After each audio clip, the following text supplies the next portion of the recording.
Yo, what's up, everybody? And Hi. we've got a couple guests from a game called Ruin of the Reckless. I'm not going to try to pronounce the last names because that would just end really badly. Great. Do you want us to introduce ourselves? Because I'm in. So I'm Charles Webb, and this fine fellow here with me is Daniel Krockenberg, and Hello, that's me.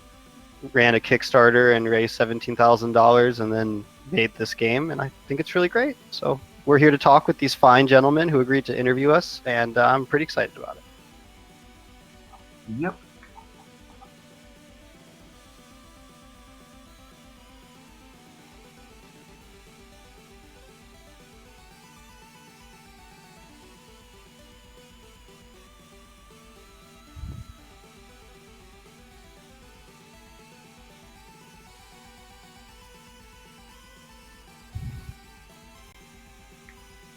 Cool.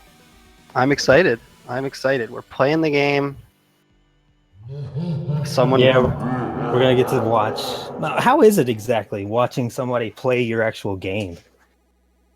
Well, I'll tell you, if they run into an error that I think that we solved, it really upsets me. Like, my enjoyment instantly goes from like high to just like sick at my stomach, queasy, and I'm like, oh, I can't believe that error made it onto a stream again, and then I get really upset, and then like I'm torn. But generally, it's really fun. It's one of my favorite things to do because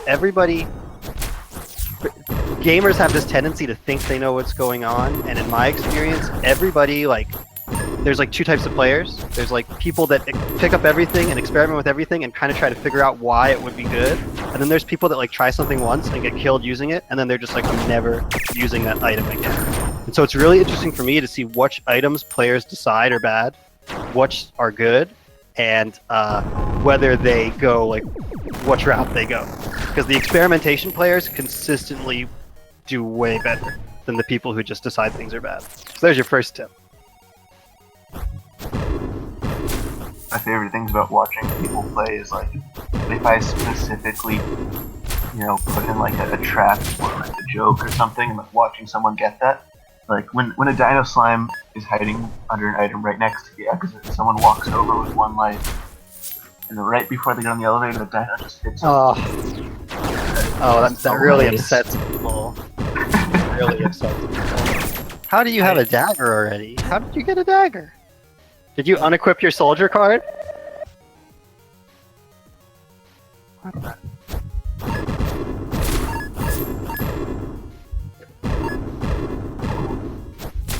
Oh, it's because you are a chemist, right? Yeah, it's because you're a chemist. Okay, that's why. Very confused for a second. So yeah. Anyway, any questions you guys have? Like, this is your first time playing, right? Who's on screen right now playing the game? Ah, gotcha. Yeah, I saw you were lurking in our Discord a little bit the other day. We kind of know each other. It's pretty bumping in there, man. I'm surprised because our PR agent was like, "Hey, you should make a Discord," and I was like, "I'm just gonna hang out on our Discord." And now the people from the Discord are making a wiki. Like, well, that's crazy. Yeah, that's super cool. I mean, that like makes me like feel warm and fuzzy inside that we're gonna have our own wiki. It's so cool. I could definitely use that personally. I tried playing the game a little bit myself, and it's kind of rough on me a little bit. So any tips and tricks that I can get, I would definitely. Yeah, there's some Discorders sharing advanced techniques too. Sorry, Danny, go on.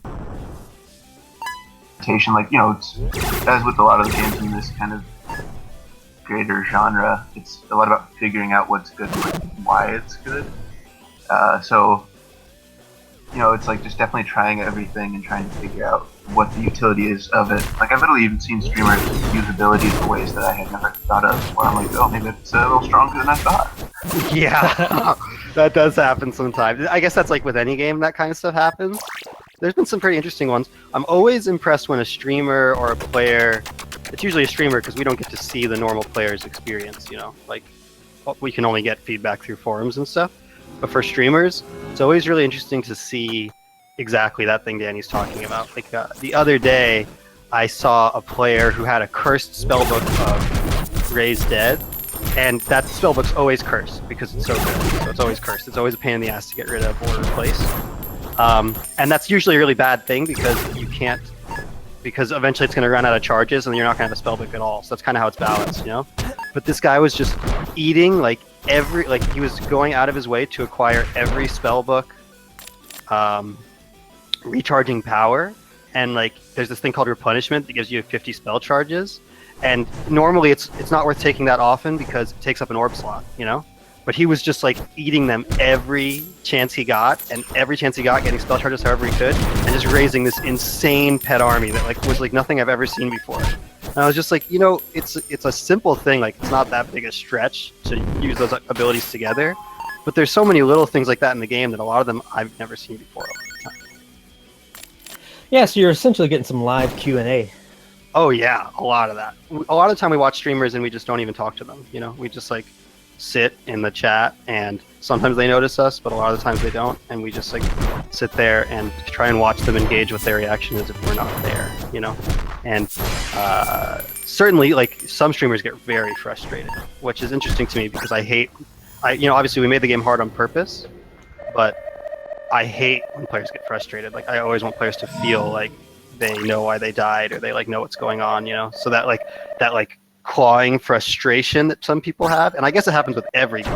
I've seen people react the same way to Overwatch or something, you know? But it's not, as a designer, it's not what you want to see. It doesn't make you happy to like see people like so upset, you know?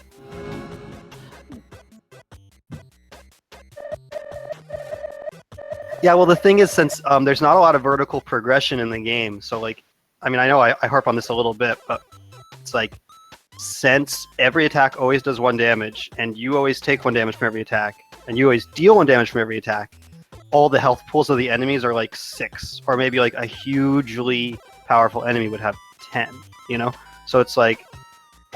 strongest normal enemies have 5, and like the boss of the game has 10. Yeah, so it's like... because of that, it means that every enemy is a threat no matter what situation you're in. You never like find your godly plate of the whale and then get to just be like, oh, I have the godly plate of the whale, nothing can hurt me anymore. Like at every stage of the game, you're always being threatened. So that can get frustrating for people. Like there's just no way around it. But it depends on the player, and some people like feed off the frustration. And then for some people it's just too much and they can't handle it and they want to play something else, and that's totally fine. I completely get that. See, like this is bananas. So, first of all, I'm surprised you haven't been finding any low-level weapons. Have you just been not picking them up? Or...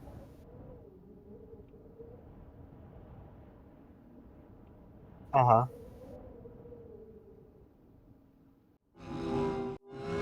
Yeah, I would get a weapon as soon as possible. Whatever you can do.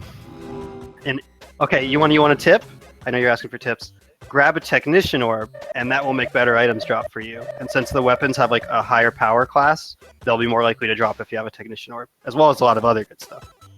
But since the chaos card you're using gives you kind of like weak starting equipment, I guess I'll call it, because that's the case, you probably want to grab something that gives you good equipment really fast, like technician.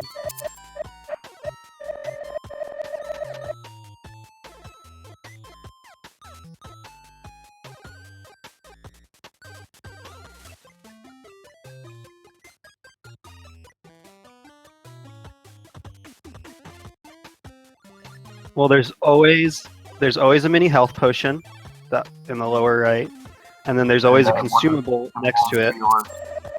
Yeah, and then there's always 3 orbs, and there's always 5 items, which could be any items. And then there's a little failsafe in there that makes it so nothing can spawn 2 of the same thing. So the orbs can, because you can stack them, but since you can't stack the items, you'll never see the same item twice in a shop unless one is cursed and the other isn't, which there's a decision there because the cursed one's going to be cheaper, if that makes any sense.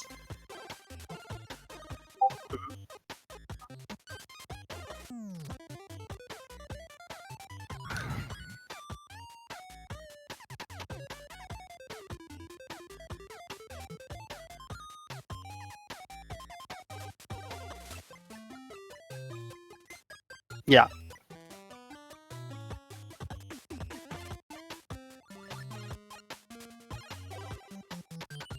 I don't know. Do you want to field that one, Danny? Yeah, well, like for instance, in the store you're in now, if you got that spellbook of fire, that would allow you to cast some magics you don't have any, or if you got the grappling hook in the upper right corner, sort of where the orbs are, which would let you do all kinds of zany things.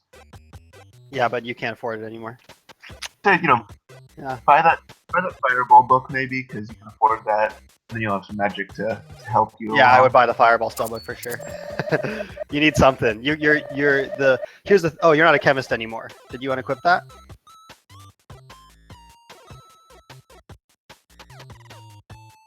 Oh, you might want to check out your card. It looks to me like maybe you went into the menu and unequipped your soldier card, and so you're basically playing on like super hard mode right now. Well, it's technically normal, but it's like rogue mode. It's like I don't want to start with anything, and I think I'm so cool mode, you know? So if you want to fix that, which you don't have to do, it's your stream, but if you want to fix that, you could warp to the lobby and switch it up. Yeah, you got no cards on? Yeah, that's rough. This is like right now you have it set up for like, although there's cards that make it harder, so I guess you could equip those. But like we kind of built it intending somebody have a gear card. So you must have gone in and unequipped it because it gets equipped automatically at the beginning.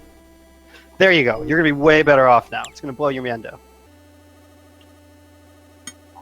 And then the other slots here that aren't gear are like easier or harder, or all the other. Yeah, if you click on one of the non-gear slots, you can see other cards that you've collected. You should have at least a couple, but that's not a big deal.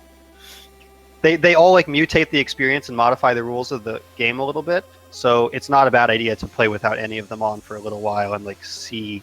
Like our intention is you kind of see what kind of experience you're having and you decide, oh, this is about the difficulty I want. This is too hard for me, or whatever. Like however you feel about it, and then you start going in and messing with the rules in your cards. Like here's a card I really want to add because some people hate the Dino Slimes, and like they hate them now. I think the Dino Slimes are fun, but they're like a trap enemy. They like hide, and then if you don't see them, they go under you real fast and they hit you. And to some players, they feel like it's kind of a cheap shot. And so I like them, and in my design of the game, I think they're cool. But for like, I would really want to, like, the next card I want to add, if we do add one, is the first card I want is a card that modifies the mechanic of the Dino Slimes, either by making something else appear instead, so you just don't have to deal with them, or altering the way they work somehow so it's maybe less frustrating for those specific players. And then maybe after those players get killed by Dino Slime 3 times and they're like, I hate Dino Slimes so much, at that very moment when they're so upset about it, I will spawn a Dino Slime card and they'll go, oh, I feel happy now. But it would definitely be an easier card. So, as long, like, because I feel like when people start playing the game really seriously, there's going to be like kind of rule sets people use with the cards that they call like fair or whatever, and so yeah, like for this speedrun contest, if we ever get to that point, which already there's people speedrunning the game, so it wouldn't surprise me at all. Like this speedrun uses these cards. Like how fast can you beat the game with these cards? And then that's what I expect to happen. But who knows? I mean, I don't know. They're making the wiki right now, though. Yeah, I could definitely see speedruns going on. Like, I did notice the timer at the very beginning of the game, like before the round even starts. Like, I'm kind of a slow player. Like, I want to make sure I kill every little thing before I try to get the key. And that's not the greatest idea. Well, I'll tell you. That's how I play it. Oh yeah. Like I like to What I clear would do is. every. Oh, sorry, go on, Danny. I would say, like, when I play, I like to clear every floor if I can, rather than like. But it is definitely, especially in the late game, much harder to clear a floor than it is to just run through. So there's kind of like a balance of like, in the early game when it's more doable, clearing the floors, and in the late game, like running past what you can't kill. Yeah. So the intention there is like, if in the early game, it's easier to kind of build your direction of your character, like, because once you get pretty good, like once you got some experience under your belt, you'll start to get to the point where the first couple floors, it's more about how much can I maximize the effect of these floors in terms of like how can I make sure I collect every gold piece that drops, and that I clear the floor, and that I get the right orbs, and that I pick up the right items while I'm there, rather than like, oh, I'm gonna die on floor 3. And then once you get to that point, there's like a certain point in the game where it kind of flips, and the monsters start to have the advantage. And even if your build's really good, there's like the better your build is, the longer you can keep clearing floors. But eventually there's going to come a point, unless you've created like a really insane build, that your build is probably not strong enough to clear the floors anymore unless you're doing crazy stuff. And at that point, most of the really good players start doing like key rushes and trying to get items that keep them safer while they rush through the levels. And if you're not strong enough, the boss of the game is really, really hard. So like building a cohesive build that has synergies is a big part of like the engine you need to power through those later floors, which are just honestly, they're pretty insane.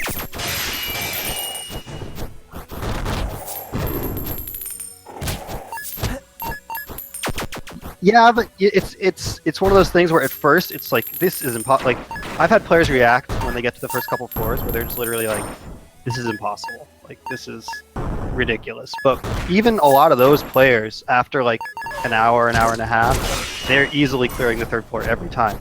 To me, that's awesome to have like people who, like, they're so sure it's impossible and that there's no way they could possibly kill all these enemies.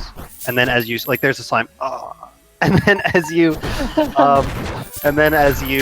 get better at the game, you start to realize that these early floors are actually not that crazy at all. Like, you absolutely have the tools to not only beat these floors without getting hit, but to also like build your character a ton in this early stage of the game.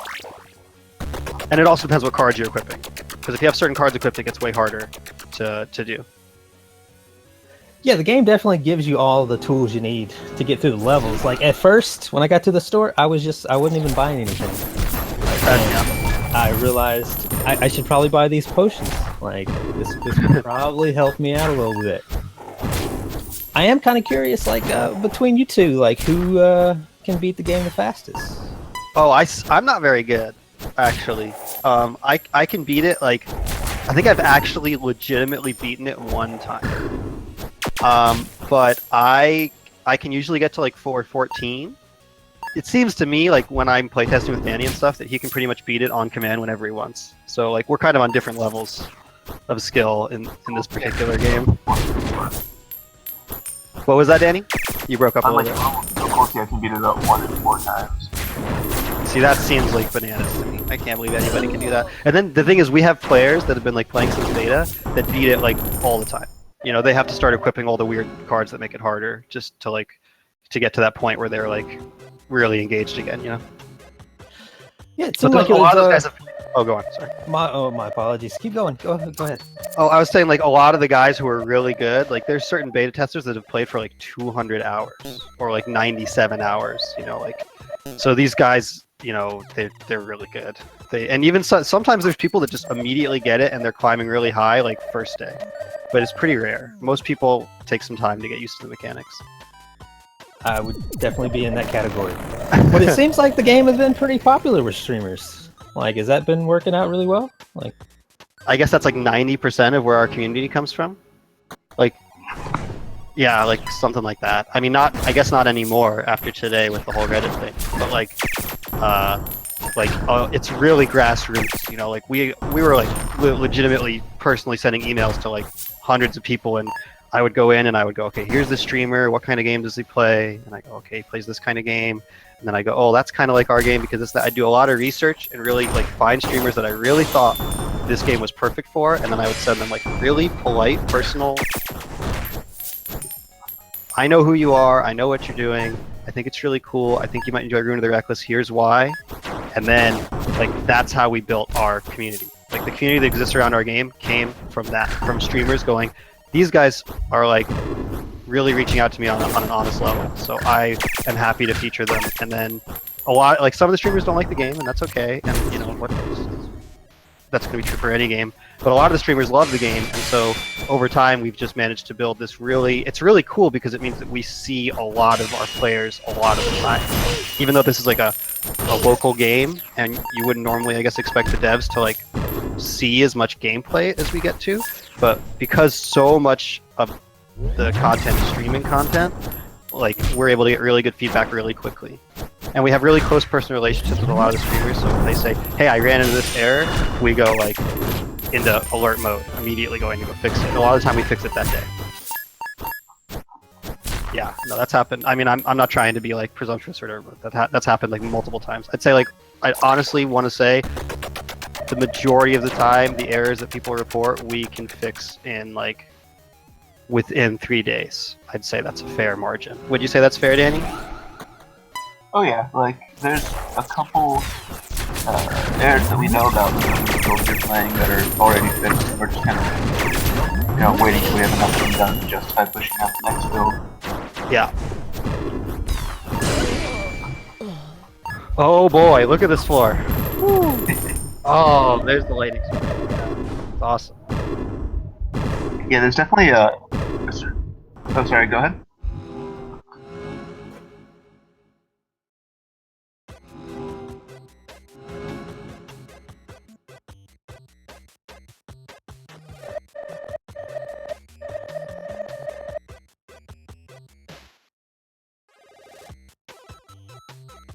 Yeah, it's okay. Here's the thing: for this game, it's probably impossible. I mean, here's the thing: if the game sells like incredibly well, like much better than we expect it to, then we could go in and go, "Hey, ultimate online update." But the thing is, actually creating an update to make online play possible is like a monumental task because the game is programmed in such a way that this game doesn't even know the internet exists. You know what I mean? So like when you compare the development of the systems we have, like the input system and the text system and the text box system and all these different like mechanics and tools we've built over years to make the game possible, like we don't have a single internet related tool whatsoever, and none of the objects or code has any understanding of the internet at any level at all.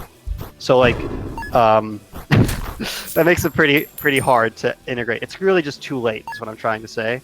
But for the next game, I really, really want to make it, whatever it is, I really, really want to make it online. Like that's like my almost my first goal. I want the next game to whatever it is. So you said next game. Like what were you guys doing before this game? Before this, we actually made a board game that we named the company after, Cooperative. And so we're pretty keen on trying to produce that if we can. Yeah, the board game has gotten, I mean, I hate to like be ragging on the video game, but if you compare the board game and the video game, the response to the video game has been pretty positive. People in general seem to really like it. Our reviews have been good, blah, blah, blah, blah, blah, whatever. Disclaimer. But the board game gets like a crazy response from people. Like, I've had people come up to me like and be like, I think your board game is, and it's really hard not to say this kind of thing without sounding pretentious. I really don't want to. But if I'm guilty of it, I apologize. But like I've had friends come to me and be like, hey man, we used to live at this co-op and our friends played the board game and we like gave it to them and they took it downstairs and they must have played like, it takes like an hour and a half to 3 hours to play, right? They must have played like, I don't know, 30 hours of this board game, just like marathoning it every day. And then one of my friends came up to me one day and he was like, hey man, I want you to know that I think this board game, he's like a big board game guy. He's like, I think your board game is better than Catan. Not my words. I'm quoting someone. I swear this is true. He said, I think your board game is better than Catan, and if you don't like take steps to make this board game real, then I think you're an idiot. And that's definitely stuck with me. I mean, that was years and years ago. We haven't even looked at the game in years, but part of the ulterior motive of making this game from the very beginning was to make that board game, because it's done. Like the design of it's basically done. It's totally playable. It works. It's been play tested for dozens, hundreds of hours, maybe. The only thing we need is like art and manufacturing, which is nearly impossible.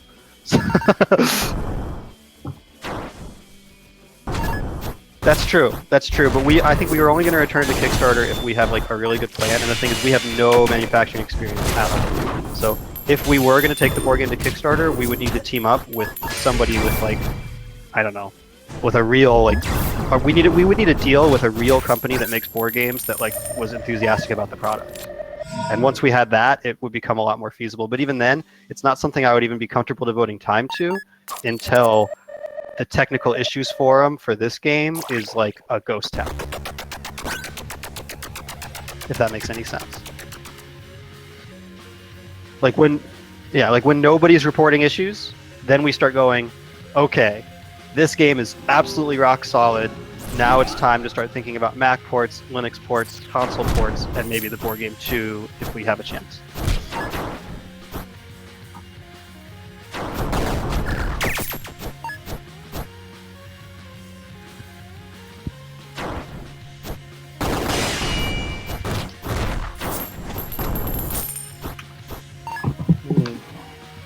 Yeah, I mean, we'd ideally like to put on kind of whatever systems we can, and it really just kind of depends on, you know, if we're able to and what the demand for a given system is. Yeah, like right now, I mean, like, one of the things that we were really concerned about all throughout development was limiting our scope to a specific subset of things that we were 100% sure that we could do. Because in this industry, the absolute worst thing you could ever do is promise to do something and then not do it. People will never, ever forget that you did that, you know? So for us, that's like not even an option because our long-term goal is to, you know, run a successful game company, and that doesn't happen from one game, and it certainly doesn't happen if you don't keep your promises. So, also, it's just like kind of important for us on a personal level. I try and like keep that in mind through all of my dealings. I think Danny does too. So we never wanted to promise Linux, we never wanted to promise Mac, we never wanted to promise consoles, which were very common requests, and people were very insistent that they needed these things to be there. And we were just like, we can't do it. Like, it's not that I can't do it, it's that I don't know if I can do it, so I can't promise, you know? But if the game does well and the Windows build is really, really stable to the point where we're just like, all right, it's time, then we start to investigate doing ports to whatever systems people want, really. And the thing about Linux and Mac is that its potential is that we'll build to those systems and it'll just work immediately and there'll be no problems at all. And in that case, it could happen pretty soon. But I have no idea what's going to happen. I've never tried to build a game for Linux before. So even though it's a natively exported format, it still could go wrong.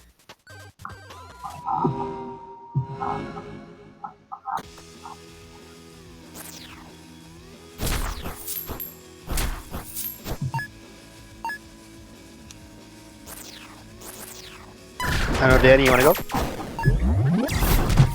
Okay, so we got into making video games basically by trying to make a board game and then realizing we couldn't afford to publish it. So then we were like, well, let's make a video game instead. Because learning to code seemed easier than publishing a board game. So yeah, so I mean that's kind of like how we ended up here, I guess. It's, you know, it was not like a straight path. We didn't like one day be like, yes, today we are video game designers. It was more like, let's see if we can make this work, and then, you know, we just found an idea we liked and kept working on it. Yeah, we just went for it, man. I don't really like. It was very organic, and the original game that we built was really completely different. It's like kind of like. The original game we built was a 4-person arena fighter that was kind of like a top-down version of Samurai Gun. And it was like really awful. It was like a 4-player top-down version of Samurai Gun, but kind of like Samurai Gun mashed up with Legend of Zelda and mashed up with what was the game I was gonna go for? Like Samurai Gun matched up with Zelda, matched up with almost kind of like this, but it was really different. You had like dual-wield weapons, and there was all kinds of matched with Smash Brothers because it had like that arena fighter thing. And honestly, the premise of that game was cool, and I still have that idea percolating in my head because I think it has a ton of potential. And when I look at the industry, nobody's really made a game like that before. The closest I can think of is like Warlocks. But it's like Warlocks, which was an old Warcraft 3 mod. It was like that, but it was Or Power different. Stone. It was like a Dreamcast game. Yeah, but it was a lot more technical than Power Stone. You know, it was 2D. It was like Zelda characters, but like Smash Brothers. You know, and there was items and stuff to collect. And I thought, like, the game kind of sucked, just because we had no idea what we were doing at the time. But I think about that idea, and I think about how amazing it would be if it was online and it had like capture the flag at 3v3, and it had like Overwatch-style characters that were really interesting and unique, but had very simple controls. You know, like 3 buttons at the most, and just like go from there. That's what we were thinking. Oh, somebody said they want to hear more about the board game. Do you mind if I talk about that? Oh, it's totally up to you. Yeah. Okay, so the board game is like, it's kind of like we took the mechanics of Dungeons and Dragons and then simplified them a ton. Oh my gosh. Sorry, I was just watching the stream.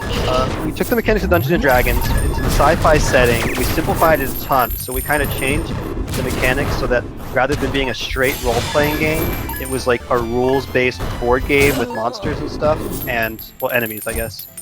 And the whole focus of the game, see, like, Gravity Bomb's a terrible thing with Rapier. Like, they don't go together. So you're better off using Gravity Bomb with, like, a large slash soul, or... Sorry, I got sidetracked. So anyway, so the game is like everybody's a secret agent. There's 10 different secret agents, and they all have different special powers, and they all kind of level up individually. And it's like a team-focused roguelike where you're trying to go through this research facility and basically steal all the technology there and kill the boss and stuff. The board game itself is a roguelike, and I'd say about half the time everyone loses. And a big part of the reason for that is that each of the players is like a part of a different corporation. And so secretly you all kind of hate each other and want to betray each other. So there's this option, like there's this really hard thing you can do where you like run off and everybody can kind of see that you're trying to do it.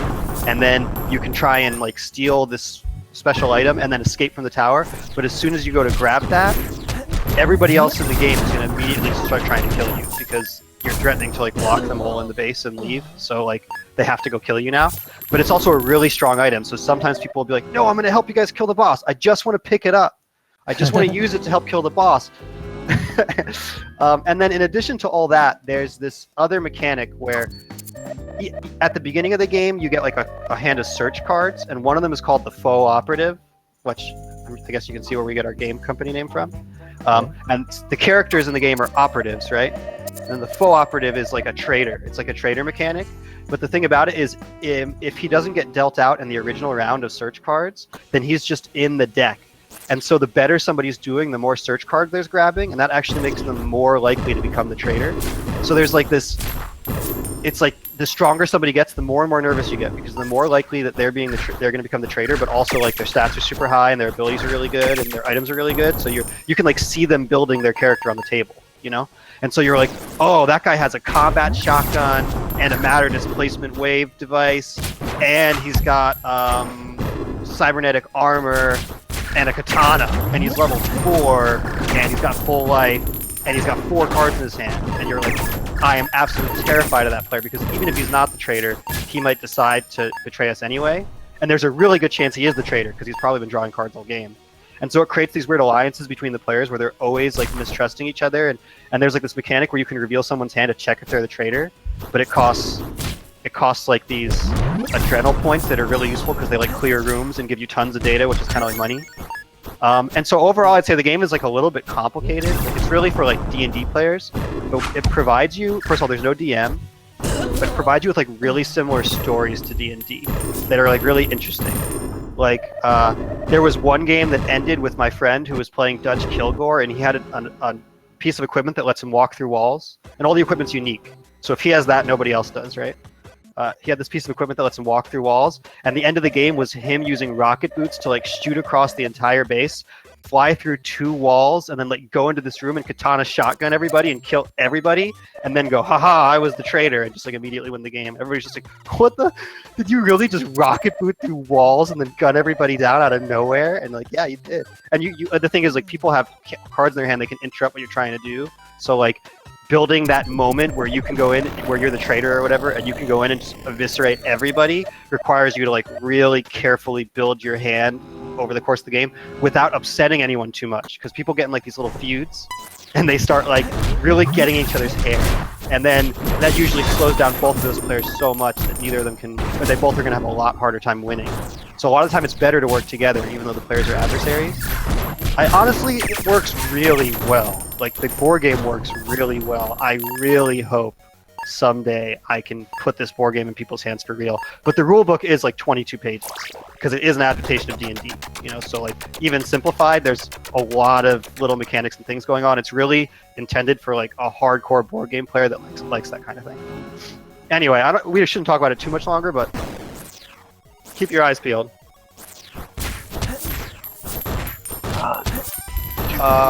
What about Ruin of the Reckless? Well, and people have played the game and their reaction experience using the product. Well, our rulebook sucks, and the only people that have really played the game have been like taught how to play by us. And I'll be straight honest with you, our rulebook sucks. So like before we could ever market the game for real, we would have to write a we have a rulebook. Maybe I'm exaggerating. It's not that bad, but it is kind of long and boring, and it's like it could be improved. So that's one of the first things I'd want to improve before I started showing it to other people. And then like if you don't have like, sorry, go on, Danny. I was just saying we're not good at grammar and like copy editing. Yeah, exactly. So it's like it works if you have a I'm that guy in my play group where I'm like, guys, we got this new board game, and I read the rulebook twice, and I know all the rules. I'm gonna teach you how to play, and we're gonna play. And like a lot of time, you have a lot of fun with that. But I feel like every group of gamers kind of has that guy that's like kind of making that happen. And at the current moment, for you to play cooperative, you need to have that guy, or you need to have played with us. And because sometimes when we play like playtest builds with people, we're like, just take it. We'll just print out another one. And so there's like a couple copies of it floating around, and every once in a while we get an email from somebody like, I played it, it's awesome. You know, we're like, cool. It's, you know, maybe we can make it someday. Who knows? But there's really cool experiences. Like, sorry to cut you off, but there's one thing I want to highlight. So there's this one game that was going on for like 4 hours. It was in a slightly older beta version that went a lot longer. And there's this character in the game named Commander Hannibal, and his whole gimmick is he's got psychic powers. So as you level him up, you get the ability to like move other players between different rooms and move enemies between different rooms and influence other people's roles. And he's really fun to be the traitor as because you can start like debuffing people's roles, and that makes them really mad. But there was this one game where the boss spawned, and then Commander Hannibal was being played by Danny, I think, and it was all three of us like running away from the boss, trying to kill him, with him using his psychic powers to like push us all out of the room into the boss and force us to fight him. Because the boss will attack him too. It doesn't care who's the traitor, you know. So like he was using his psychic powers to like force us to fight the boss instead of him, and like slowly killing us over the course. It was really cool. Moments like that happen all the time, and that's why the board game is fun, because it's like gives you a RPG experience with like role-playing game big moments, but it's a rule-based board game where like there's no dungeon master and there's no actual role-playing, if that makes any sense. Yeah, and a lot of it's driven by like the social interactions of the player and like the fear of the traitor. So I think that really makes it kind of stand out from any other board games you play. It's really like it's very paranoia-inducing. You never really know who to trust, and since even if you like verify somebody's not the traitor, as soon as they draw one card, they might be the traitor again. So like you really, really have to gauge people really carefully as to like what their intentions are and what they're trying to do. And sometimes somebody will be like, no, I'm not the traitor, I just want to help. And then they'll be telling you the truth, so they'll be very convincing, right? And then the next turn, they'll draw the traitor card. And it's really fun playing in that role because you draw the traitor card, and all of a sudden you're looking at the board in one way, but now your goal is to kill everybody else and still be alive. That's how you win, right? So as soon as you draw the traitor card, you start thinking, you start looking at the board in a totally different way. Like, how can I avoid fighting? How can I push other people into dangerous situations? And you have to start you have to figure out a way to screw everybody else over and force them to die, but you do not want them to know you're the traitor, because if they figure it out for sure, they can just reveal you and kill you, and then they all win and you lose. So it's like, you're like, I'm a team player, I'm a friend, and then you draw that traitor card, and all of a sudden you're like, oh, does anyone know? Has anyone figured me out? And you're like being so sneaky.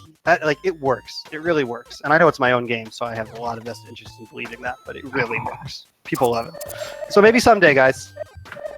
So how long are we talking about, like, playtime, actually? Because I know, like, Ruin of the Reckless, like, it seems like a game you can just pick up, play for half an hour or something. How long is the board game, usually? The board game is, I mean, more involved. It has unfortunately, it has a really fast setup time. It only takes about 10 minutes to set up the mode. Not even. It takes like 2 minutes to set up. You just you take the box and you flip some cards out over on the table, and then you like put the characters in the middle, and that's it. You're ready to go. It takes like literally 2 seconds to set up. It's crazy. That was one of our main goals when we were making it, because I hate when the board game has like an hour and a half of setup time. It drives me crazy. Can't do it.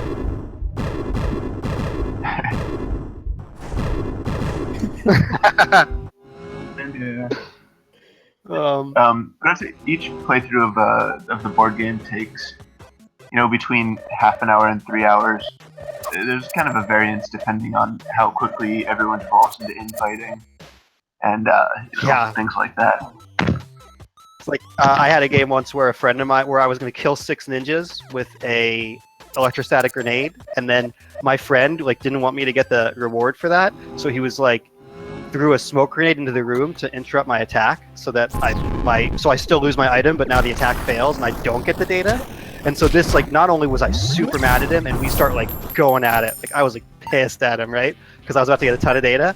But then the ninjas aren't dead anymore, right? So they just start running around the base killing everybody. I think that game lasted like 15 minutes. We had no chance, you know? And then that started like a vendetta between us that has existed between many games, where every time I get the chance, I ruin his electrostatic grenades. Every time. And every time he gets a chance, he ruins mine.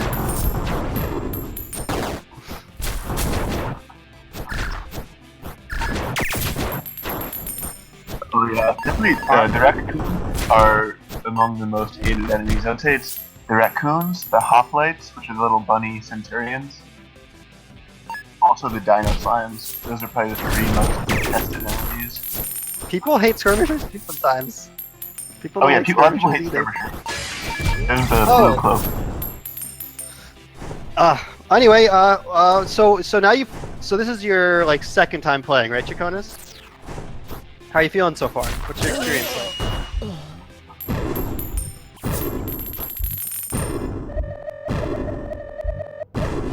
Yeah.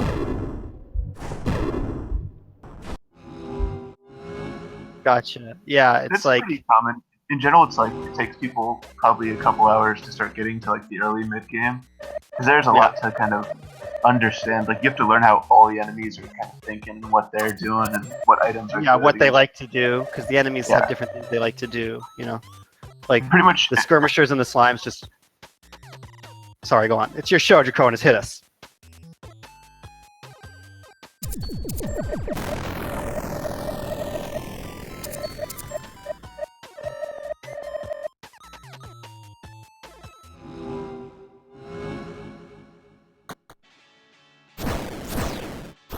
And not only that, but like, sorry, go on, Dave.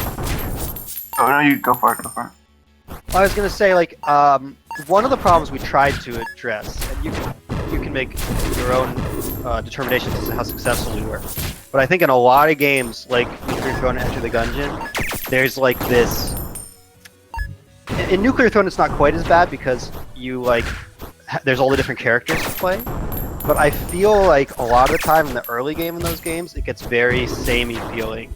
And of course, that's a problem for any roguelike. I'm certainly not saying we're immune to it, but we really tried to address it by adding this like start at the shop mechanic and having really varied abilities and items available to you from the very beginning of the game, so that people can go like, hey, this time I'm going to get this spirit tether ability and I'm going to see how that treats me, and maybe I'll combine it with these jump boots that are in the shop. Or, you know, there's a lot of different little things you can try from the very beginning. Like once you get to floor 3, which is kind of like the first 2 floors, are like, hey, can you deal with skull slimes and raccoons without just immediately losing? And then like once somebody says, yes, I can do that, because they get to floor 3, so they've proven that, right? Then we go, okay, now you're ready to just experiment with whatever you want until you find the stuff you like. And so people just start starting at the shop over and over, and they get to kind of explore the game at their own pace.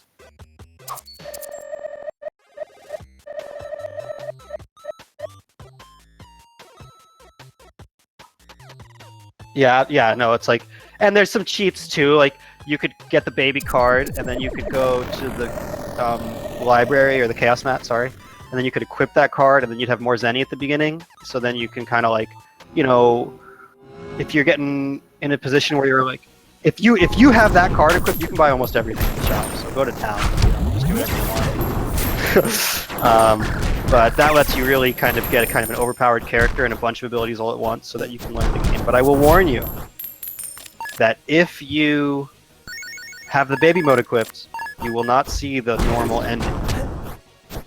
So I know that kind of thing really upsets people sometimes. But that's what we decided to do. So I'm sorry to all you guys that want to see the real ending with baby mode, but like I don't know. I think like if you listen to us talk about the game for a little bit, it's pretty clear like what the intention is. It's not really the kind of game where we're gonna let you see the real ending with the baby mode card equipped. I'm sorry. No, it makes total sense. Like if you want to see the real ending, you got to really go through the game. Somebody asked if mobile's a possibility, and unfortunately mobile's probably not going to happen, and that's because the base native resolution of the game can be set anywhere between 1280 and 1920. And so in order to play it on a phone, that phone would need to have a resolution of 1280 by 720. And I think there are phones like that, but they're like $750 phones. And honestly, it sounds pretty awesome, but the idea of like making a whole involved port like that just to support like a tiny fraction of the player base, it just doesn't make sense.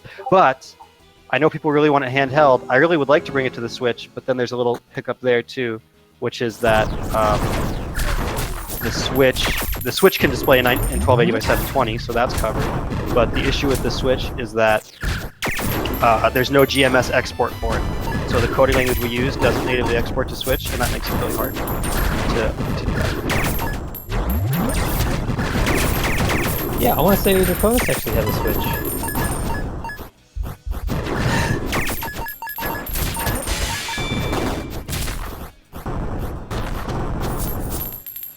I've definitely noticed watching streamers play this that it's really hard to play this game and carry a conversation or like read chat or anything. Just because there's so much flying at you. Yeah, it's kind of bullet helly in that way. But that's why it's good to have two people. It's not as much of a problem. Sometimes we're like talking to streamers and they're like, yeah, they just kind of trail off and get confused. Like, sorry, man. I know this is a lot. It's really a lot to try to play while you're talking, so I don't blame you for having some trouble with that. It's pretty tough. And thank you for buying 2 copies, 1JDC. That's really nice, and if you have any problems with them, don't hesitate to contact us on the Steam support forums or email us at cooperativegames@gmail.com.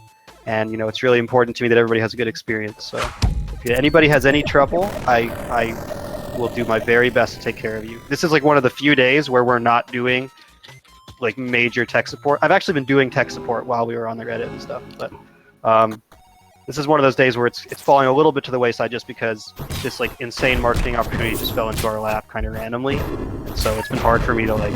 So I apologize to anybody who's having issues. There's only a few of you, but everybody out there, I apologize, and I will get to your issue tomorrow. I promise.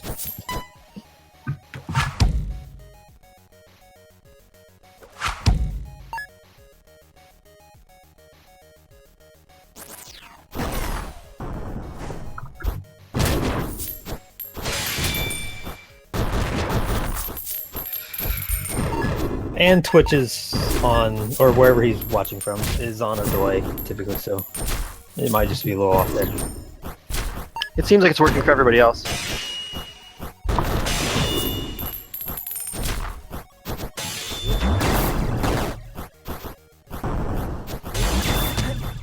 Yeah.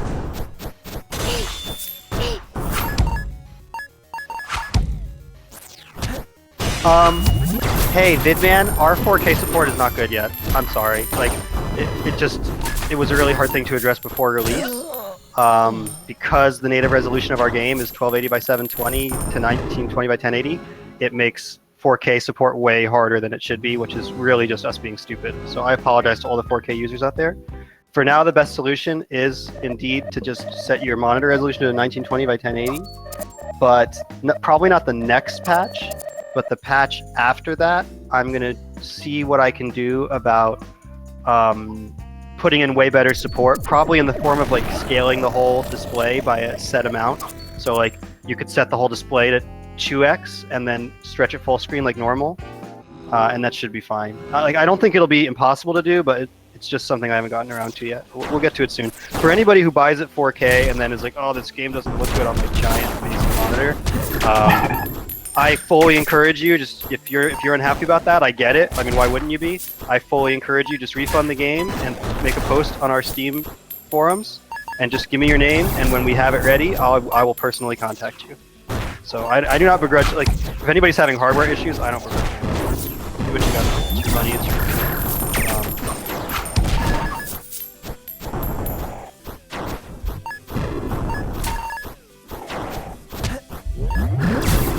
yeah, so there is that. Yeah. Yeah, no, that's totally legit. I'm trying to figure out a way to I really think the solution's pretty simple. It's just a matter of the reason we haven't been able to implement it lately or yet is that we basically spent all of our funding like completely, and in order to test this and fix it, I need a 4K monitor myself, which I don't have.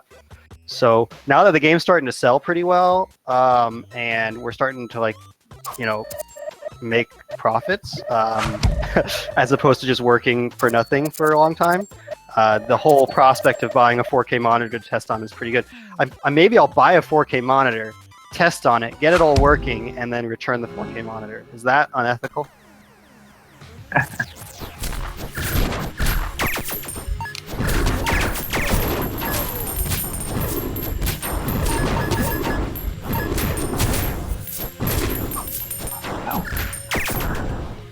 Or you could just take a copy of the game to a store and try it out on theirs real quick. Yeah, but then no, because in order to fix it and absolutely know it's going to work on all configurations, I need to get like an Ultra HD 4K monitor and then do a fix and then try that fix at like every resolution on the monitor. You know what I mean? And then I go, oh, now it's working on 4K. And then I push a update that like addresses the issue, and then one guy is like, it doesn't work on my 4K monitor because mine maxes out at 3820 by 1500, and I'm like, what the hell kind of resolution is that? You know? But usually if you're smart about it, you can code a solution that it doesn't like matter what the specific numbers are. It'll just like work for everything. And our game does do that properly until you get to 1920 by 1080, because we like. Normally, just like the game area expands to cover you, but the issue is that at a certain point, it becomes like ridiculous. Like if I actually expand your game window to show 2560 by 1440 pixels, it's like the game isn't built to be looked at that way. It looks really weird. You know what I mean? So we can't. So we need a different solution for resolutions above 1920 by 1080 than we did for those lower resolutions that the game supports natively.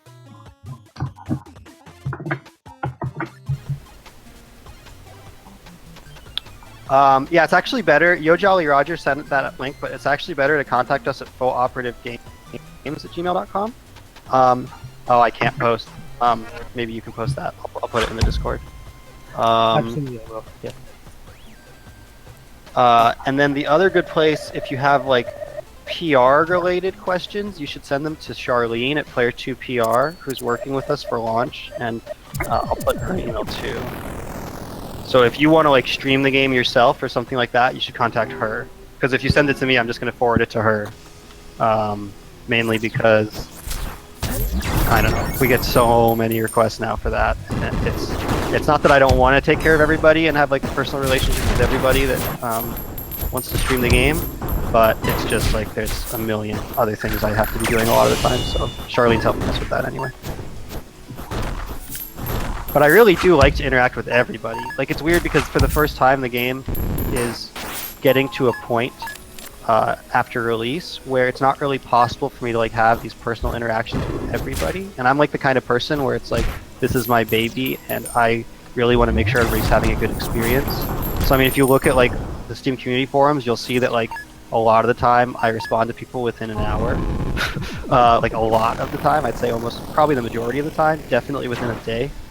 And I try to do that for all of our platforms. So that will remain, but outreaching to like like so far there's been like 500 beta testers. So it's possible for me to personally query every single one of them and say, hey, what did you like? What didn't you like? What did you think was annoying? What glitches did you have? Blah, blah, blah. Now that period's kind of over. It's impossible for me to personally query every user anymore. So now I've got to rely on the technical support forums and just like general impressions and reviews and stuff to gauge how people are feeling. Oh, you parried that Dino Slime attack. That was cool. Until Didn't you last. Yeah, so anyway, you know, it's really nice. I bet a lot of people in here are from Reddit, so hello Reddit. Thank you for coming and checking out this stream. This day has gone very differently than I expected it to, so thanks everybody for checking it out. And I don't know, I don't even know what to say about it. Thanks everybody, I can't believe it. Well, I'll say for the purposes of the interview, do you want to talk a little bit about how that went? Because it sounded like, at least from what you guys mentioned before we went live, you had a very successful Reddit. Yeah, I mean, it's like a really weird thing because, I don't know, like we've posted a lot of outreach to Reddit over the years on Danny's account and my account, and then this other account we used to have called Ruin of the Reckless, which became like persona non grata because the mods were really upset about me promoting my game too much on Ruin of the Reckless. And honestly, I don't think I was doing anything unreasonable. I was posting like on our Green Light launch, I put one post in R Games and one in R Gaming, and then when we launched our Kickstarter, I put one in R Games and one in R Gaming. For whatever reason, according to Reddit rules, that was like considered spam. And so from that point forward, they really didn't, like that account just became useless. Like they wouldn't let us even really do anything on it. And so I was like, okay, well, I'm gonna make this new account. And I was just like, I'm not even gonna advertise on this account anymore because like Reddit always finds a reason to take my shit down. I'm just gonna focus on other platforms, you know? And so I would just focus on Twitter and focus on Twitch and focus on maybe some of the really small subreddits where like it's kind of expected that you do a little bit of self-promotion and people don't really get upset about it. And I was just like, yeah, I learned my lesson. I'm not going to fuck with it. So then but the rules for AMA say like as long as you have a unique life event, you can do it. As long as it's like a unique life event that's played a big part of your life and that it's actually done. So you can't do like a Kickstarter campaign, right? And so I just figured, what the hell? I fully expected it to get taken down, and we posted that about 3 days ago, and it did get taken down. It got taken down after about 4 hours, and I was so frustrated because I had talked to the mods beforehand and cleared the post, and I told them exactly what it was going to say, and they said it was fine. And then they took it down with no explanation. I emailed them, and this is really important to me, obviously, right? So I emailed them, I tweeted them, I messaged the mods through Reddit, and I got no response for like 9.5 hours, and that was on release day. And that was like super bummer. Not that we were relying on the AMA, but I just felt like, oh, I did everything I could to follow the rules. Everything. You know, I did everything I could. I sat on this Reddit account and participated in like every subreddit for like months without mentioning my game a single time. And then I cleared it with the mods beforehand. And then I followed every rule of the subreddit, and then I posted it, and they still took it down. And that was because a bot took it down. It wasn't a mod that took us down, it was a bot that just like saw Kickstarter in the title and assumed we were doing a crowdfunding campaign, and then it just like took down our post. So at that point I'm like, okay, well that was our release day AMA. That's it. Like, you know, I like asked the mods if we could post again in a couple days, like once I had kind of reorganized to try and make it happen again. And, you know, I knew people would respond because it's kind of an interesting story, but I expected maybe like, you know, maybe get to the front page of Reddit AMA. And, you know, I just kind of put the story up on Reddit and I just forgot about it, you know, and I was just like kind of like checking my Reddit messages and replying to them. And then all of a sudden I got like 400 Reddit messages all at once. And I was like, what the heck just happened? And then I also browsed Reddit, so I was like kind of, while I was working, I was browsing Reddit, and then I saw our post. It was like number 3 on the front page. And I was like, what the? Like, I honestly, I was like totally taken aback. I thought, oh, I must be on AMA or something. Right? It must be on a subreddit of some kind. I can't, like, this can't be actually front page. But it was really front page, and then it went crazy, and it ended up ranked. This is a problem, Reddit. I want to talk to Reddit right now. There were riots in Venezuela today. and Reddit, we need to have a talk because our AMA was higher on the list than the riots. Now I understand people are like more excited about a video game. While to pass the riot, to be fair. Riot was there first, got more up than we did. Still, well, I guess maybe you're right. I guess maybe all things are right. That they got their time, we got our time. It certainly seems a little bit weird to me, but like I'm not going to complain about it. But it was funny because one of the comments on the AMA was like, oh, these guys just paid for upvotes from like Vietnamese click farmers or something. And that was just a really funny thing for me to read because I was like, man, if I knew that would work, maybe, but that's definitely not what we did. Like, it's literally just a complete, absolute fluke. And it's the weirdest thing because there's lots of these threads that go up on AMA. And let me put it straight: if you go to AMA like any day, there's like a Reddit thread from a game developer that quit their jobs and then like raise some money on Kickstarter. Like it's almost every day. So the fact that we sat on the front page for that long is like totally uncanny. I really have no explanation for it. But I'm not gonna complain. You know, like you know, if that's my 15 minutes, I'll take it. But you know, it's really cool to get a reaction like that. And of course, the haters came out too, but that's okay. I understand that. There weren't that many haters though. Like I expected so much more trolliness from the internet than we've seen at all throughout any part of development. Like people have generally been really nice and supportive and had well thought out critical feedback. Yeah. Very rarely have we anyone who's just like, I'm gonna say negative things because it's fun. There's only one. Look, we get negative feedback sometimes, and most of the time I'll read it and I'll be like, oh yeah, that seems fair. Like I can understand why they would feel that way. Maybe we can address that somehow. Maybe it's just part of the game, and even though it's not the best thing, maybe we just have to live with it. There was one article that got written during our Kickstarter where when I was reading it, I was just like, this is absolute garbage. Like this is an absolute hit piece, and the guy just didn't research the game at all, didn't watch a YouTube video, didn't watch a Let's Play, and then just like went off on us with like this really brutal hit piece that like it's one thing to not like mechanics, and that's I have no problem with that. I will, if you look on the forums, there's people complaining about things, and you'll see I will sit there and I'll be like, hey, let me hear more about your thoughts on that issue. Here's our heads out design wise. Like, let me know why you think I'm wrong. Let me know let me know your thoughts. And I'll sit there and I'll talk with somebody that's viciously mean about the game, and I don't care. It doesn't like, I mean I care, but it doesn't like hurt my feelings or whatever. It doesn't piss me off, you know what I mean? But this article really made me mad because it wasn't researched, it wasn't well written, and it was just wrong. It was just like flat out wrong about multiple things. That's the only coverage we've ever gotten that I felt was unfair. And everything else people have said, like the response has been so generally non-trolly. Even like negative criticism is not like you're expecting just people to be like, you guys suck, eat my dick, your game sucks, everything about it sucks, and you suck. You're expecting that. Like, it's the internet. You're expecting that. Like, baseline. There's going to be a lot of people like that just because it's the internet. There's definitely been less of that than we expected. Don't ask me why. Well, I think sometimes people are a little more friendly, or at least I hope that would be a little more friendly towards indie developers.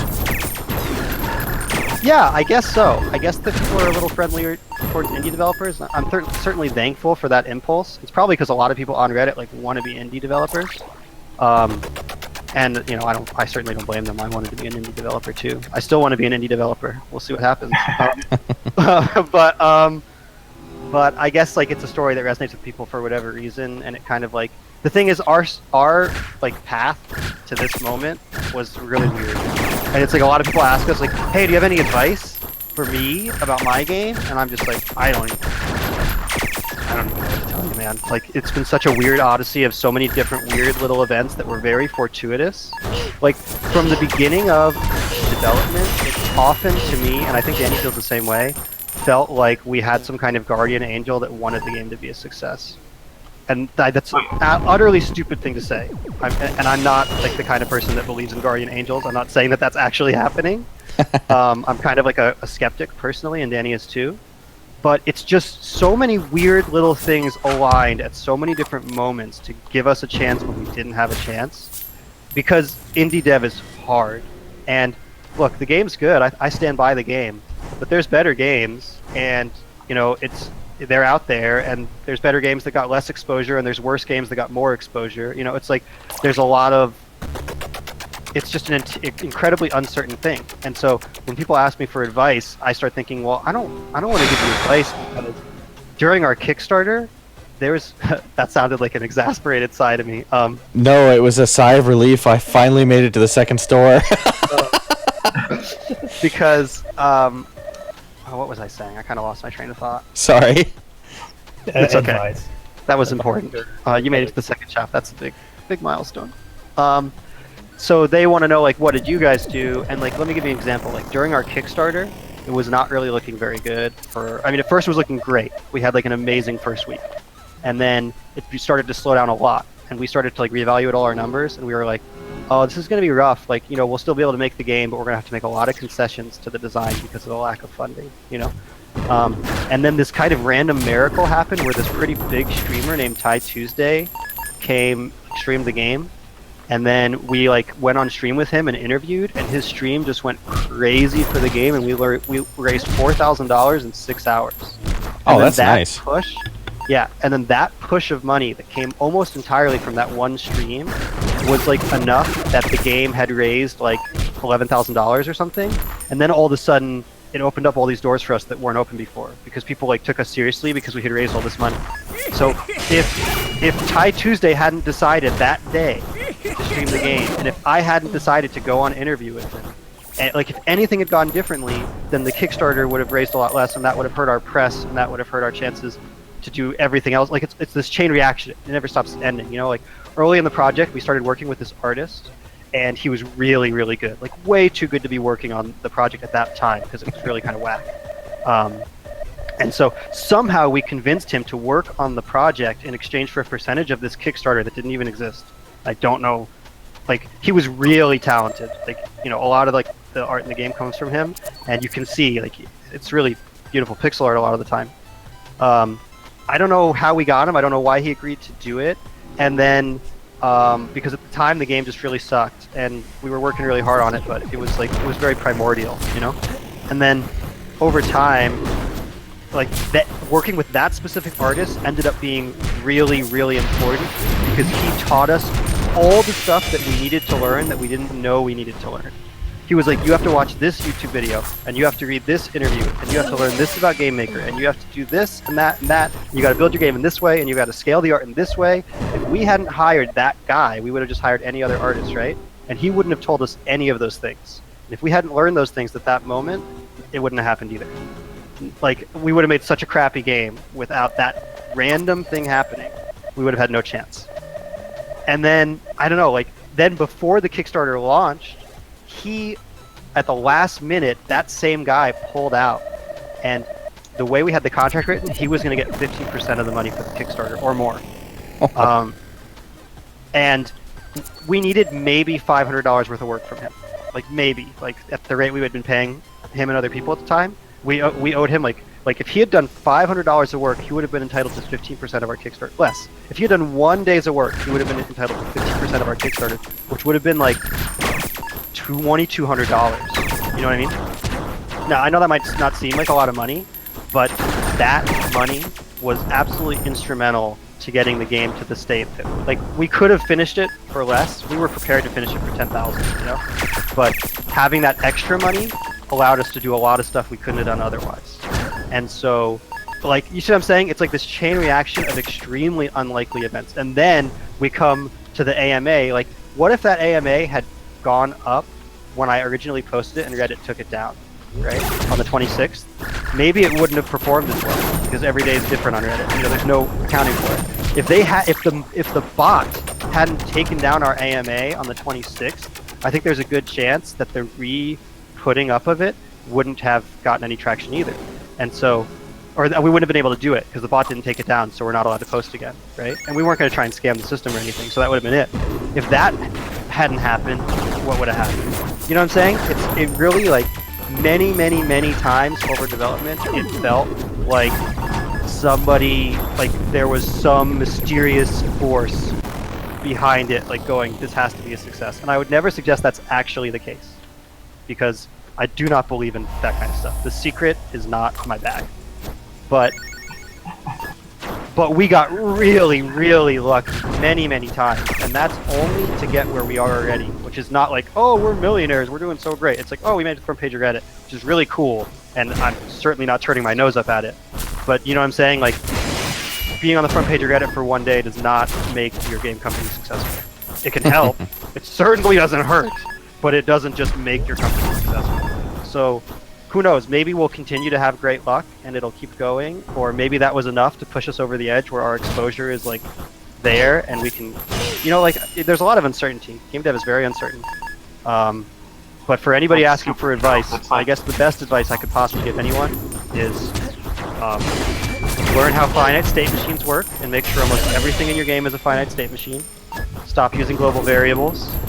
Learn how tweening algorithms work and how to use them to make your game feel good. Watch the Vlambeer talk on Game Feel, which is linked all over the Reddit, because I can't express enough how useful that video is. And then beyond that, I just get super lucky and find some kind of guardian angel to watch over your project at all times. And I don't want to dissuade anyone from doing it. I don't want it to come off like that at all. But I want to be really wary of the survivorship bias, where people are like, "Hey, if you like, can you tell me how to reproduce what you did?" And you go, "Well, I, bought a lottery ticket and I won. So all you got to do is work really hard, buy a lottery ticket, and you'll definitely get to the front page of Reddit and be on the front page for 10 hours." That's not how it works. It's just, you got it. What I recommend is if you want to do it, make sure that your backup plan is good. Because the thing is, Danny and I both, like, even though we invested basically our whole lives and all our savings into the project, you've got to understand that we don't have kids. We're not married. We had a relatively cheap place to live. We were young and healthy. We worked really, really hard. We got incredibly lucky, even luckier than the amount of work we did, for sure.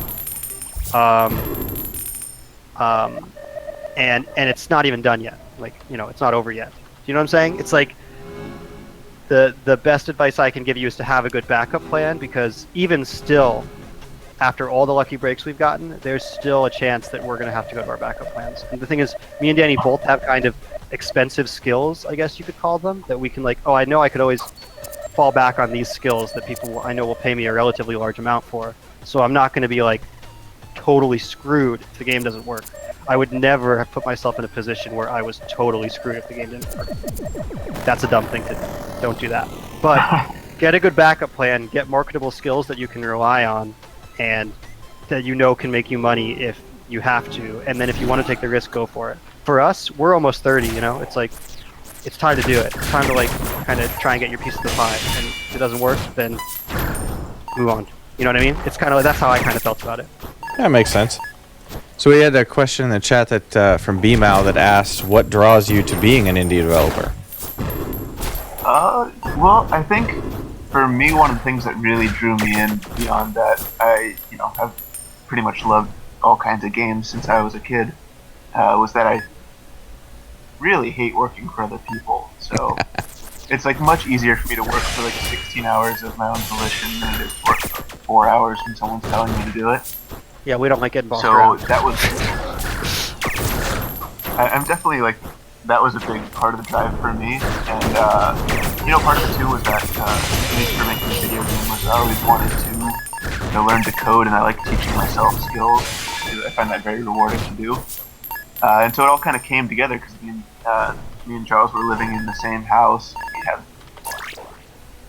similar goals and ambitions, and fortunately similar skill sets, but different enough that we like to do different parts of the coding, which is really good. Really fortunate.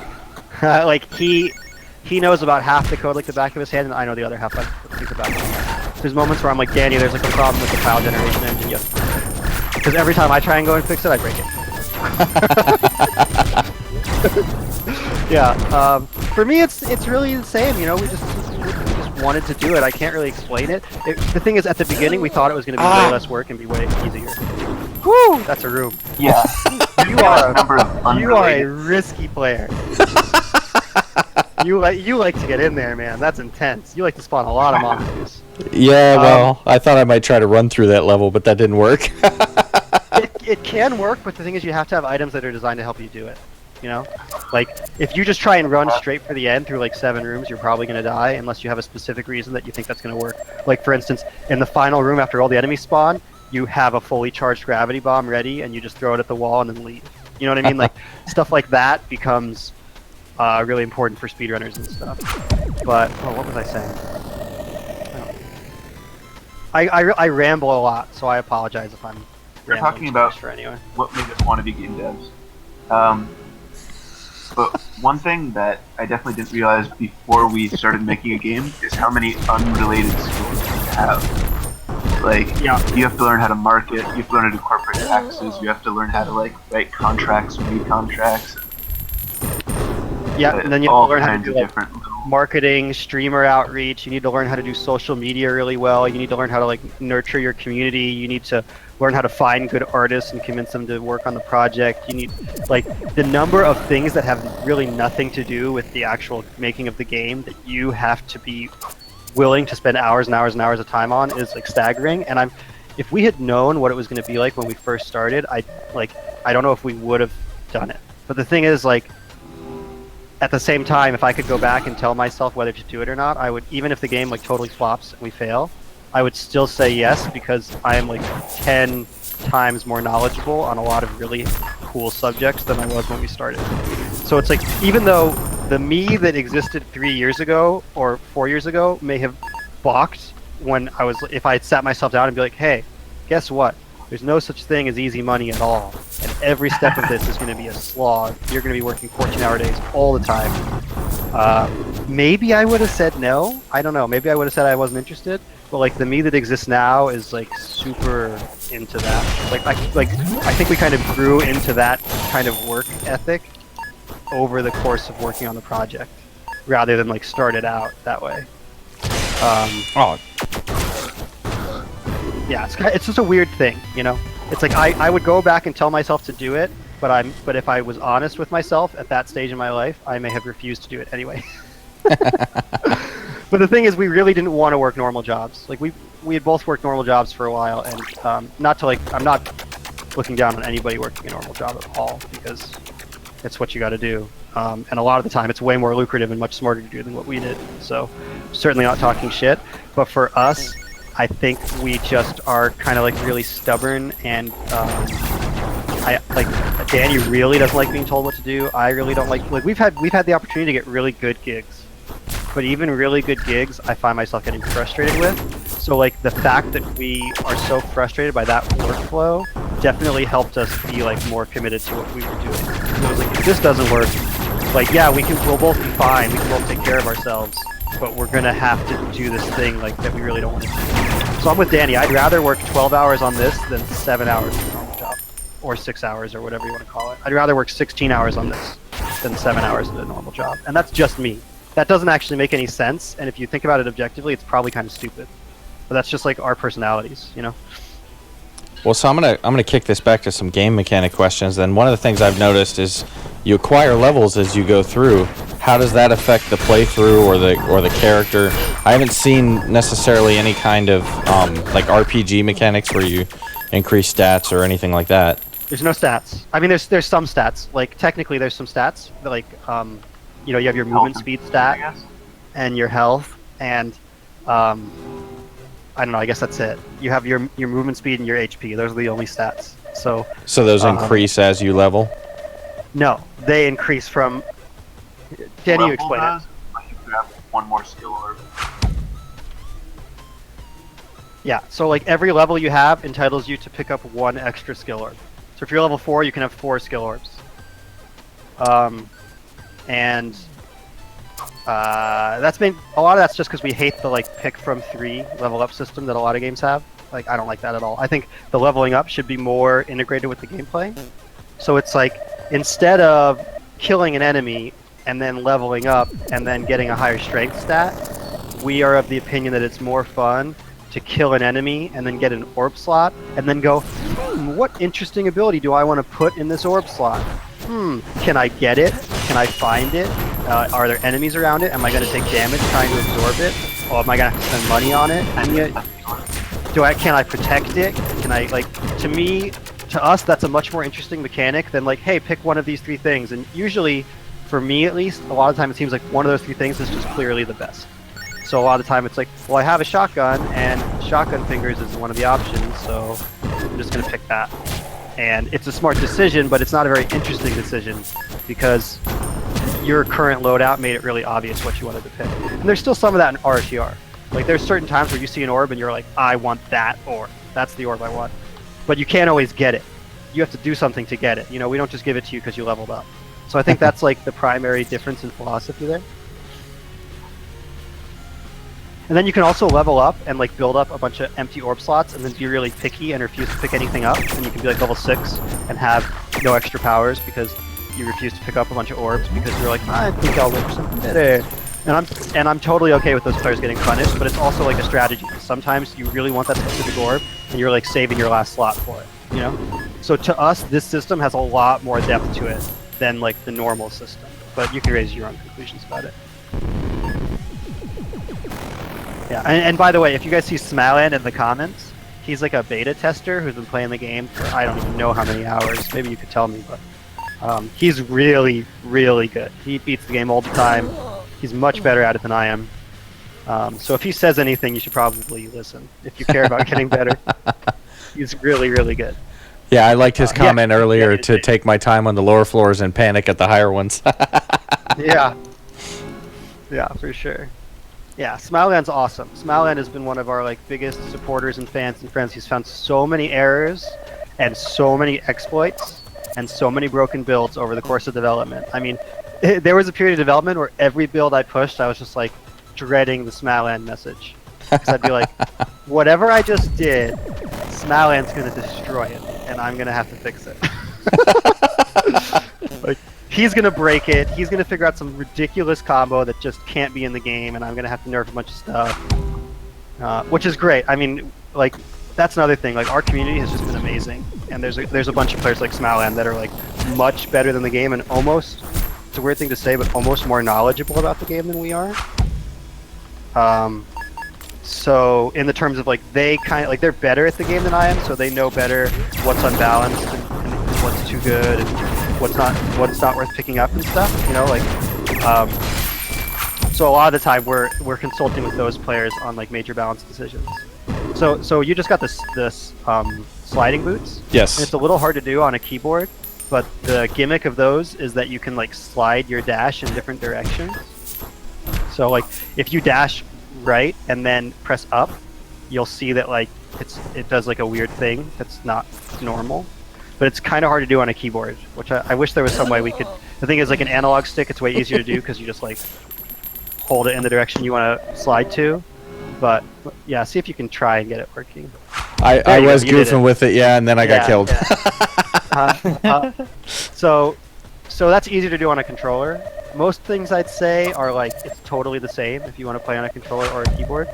That specific thing is like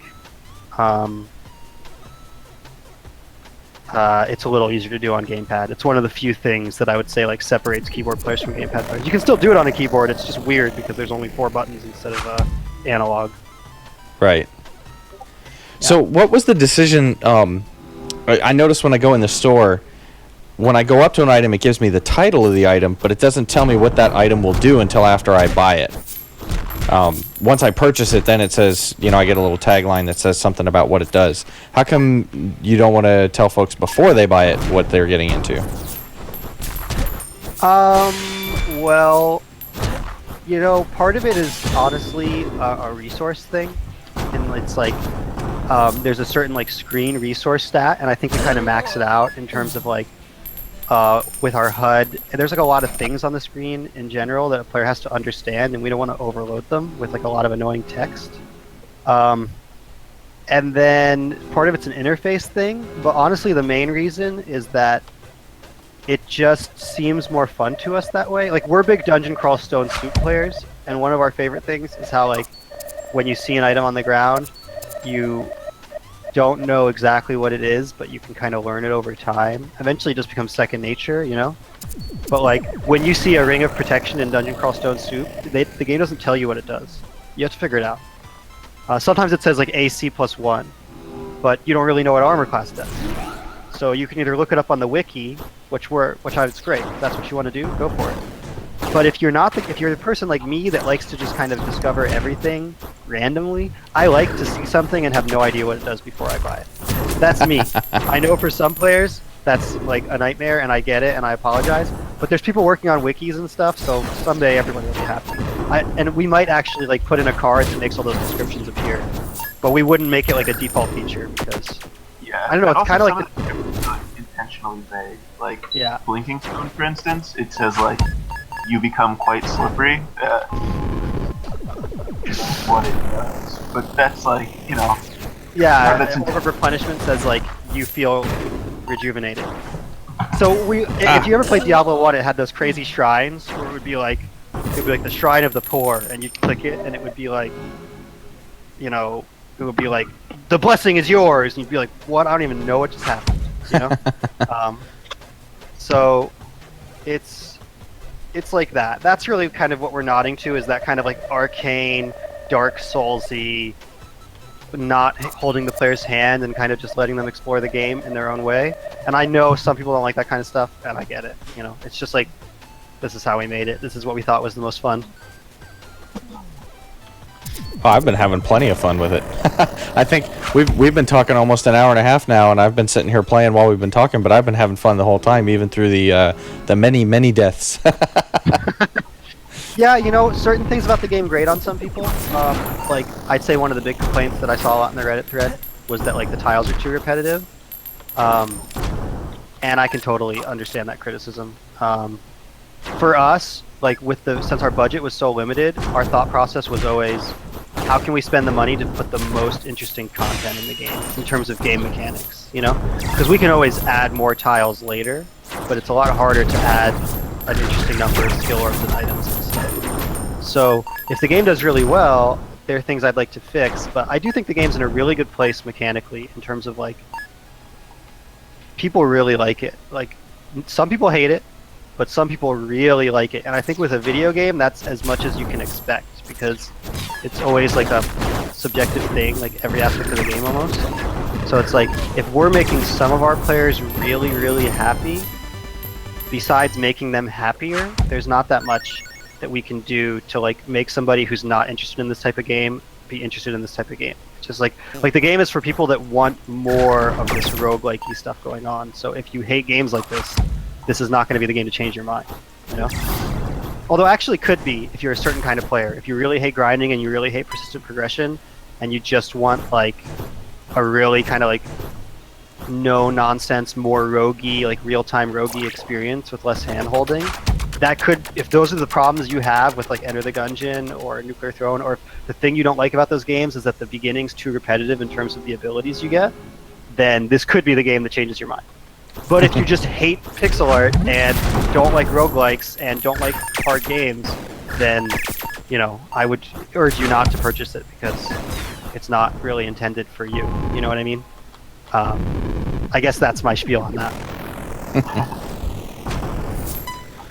Well, Jolly, did you have any more questions, or should we move to the our typical ultimate question? And Okay, we're gonna start to wrap up. I'm okay with that. well, This has been super fun, though. I'll keep you guys here for a little while longer, but I didn't want to keep you guys too long. I know you probably still had some more stuff back on Reddit to hit to. Well, yeah, and the funny thing is, while I was answering the Reddit questions, I was also doing tech support, which is really funny, because if for anybody who's read it, I started doing tech support, so it's literally come full circle. Like, now I am doing tech support for my own game instead of, because if somebody emails me and they have a problem with the game, I might be doing an AMA, but, like, besides interviews and stuff like this, where my attention is really being demanded, it's not really fair for me to ignore somebody who paid money in exchange for, like, potential customers or some kind of marketing opportunity, if that makes any sense. So for me, every time I would get a tech support email during the process, which is, I only got like 4, I think, but it's enough to be like, I want to take care of these people before I keep doing the AMA. So now I'm doing tech support again. I am a tech support guy again. Who would have guessed? I would imagine it's a lot more enjoyable, at least, though, since it's your own project. Yeah, no, it is. It's. I'm much more passionate about it, for sure. It's like, the other thing is, like, our users are pretty computer savvy, so when they're running into problems, that probably means I screwed up, which isn't that frustrating. I'm like, I'm really sorry I screwed up. Let me do what I can to help you. Whereas when people would call into the tech support company I worked for, they would be like, how do I click on my desktop? And I'd be like, really unhappy about that. You know, and that's really not fair because it's your job, you know, and like you should take pride in your job and do your best. And I tried to, and I was really great at it at first, but it was like hours and hours and hours of doing only that every day.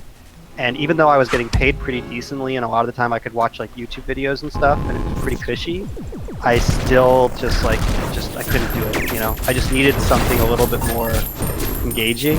So when somebody has a problem with this game and they report it to me, I generally have like a mini panic attack and start like going, oh, but if, you know, if lots of people are having this problem, it could do this, and what if some huge streamer picks up the game and they run into that same problem? Like, I have to fix this absolutely right now. Even just for that one person who's having the issue, I would really like to do my best to fix it as quickly as possible. So, yeah, it's definitely a different tone, but it's still tech support. And it's funny because I find myself using a lot of the same turns of phrase. You know, I'm like, I am so sorry that you have run into this issue, and I'd like to do whatever I can to help you in any way possible.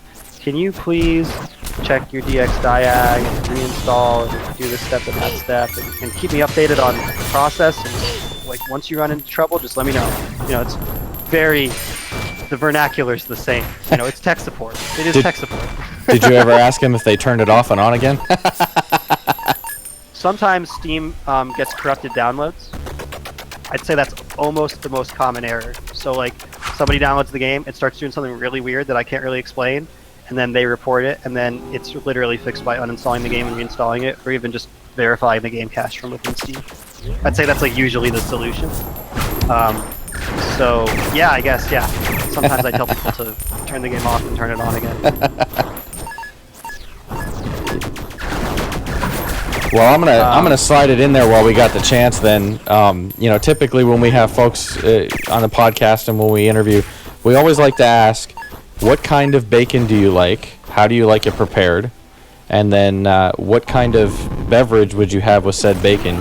Typically, we indicate like beer or like cider, but not everybody does drink alcohol. So, Dan, you want to take it first?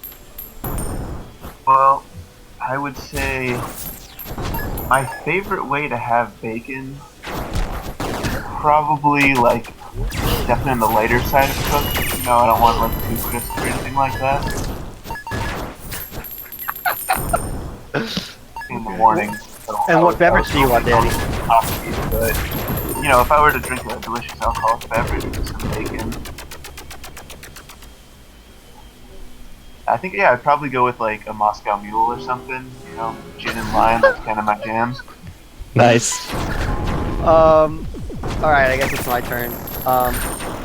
I don't eat very much bacon, but when I do eat bacon, I think my favorite way to do it is to put it on a pan and then have another pan that's the exact same size, and then slow cook the bacon in between the two pans so it doesn't crinkle up. It cooks in really, really straight and like really the perfect consistency.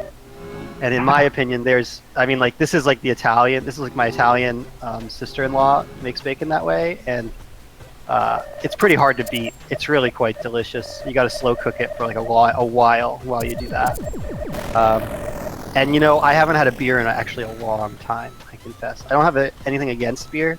I don't know. I haven't been drinking at all for the last probably like 3 months. But if I was gonna drink a beer with it, I would probably have a Sapporo. In fact, if I could have a Sapporo and some bacon right now, it would make me really happy. Super happy. Nice. So there's my answer. I guess that's it. What about you guys? How do you like your bacon? Me personally, I prefer maple bacon, but you know, usually crispy, but I don't mind it if it's not too crispy. And then I've actually shifted from beer to cider. I found I quite enjoy. Angry Orchard's pretty good if I want something kind of bitter, but then if I want something kind of sweet, I'll get the Strongbow, the honey cider. Oh, that's cool. Yeah, I never was a big cider guy, but that's interesting. And was that you, Jolly? Is Draconis the last one? Oh no, Draconis, I was the one that answered. Draconis right there. Gotcha. All right, Jolly. See, I've never been put on the spot in all this time. Nobody's ever asked you what bacon you want? I don't actually eat bacon. Oh. Yeah, that's understandable. The I don't really ultimate eat twist. But if Like, you did eat it, what would you eat? Or are you a vegetarian? I'm definitely not a vegetarian. It'd have to be on the hamburger. That's about the only way I'd eat some bacon. Dang. Oh, and if That's, you you know, as sorry, Mark.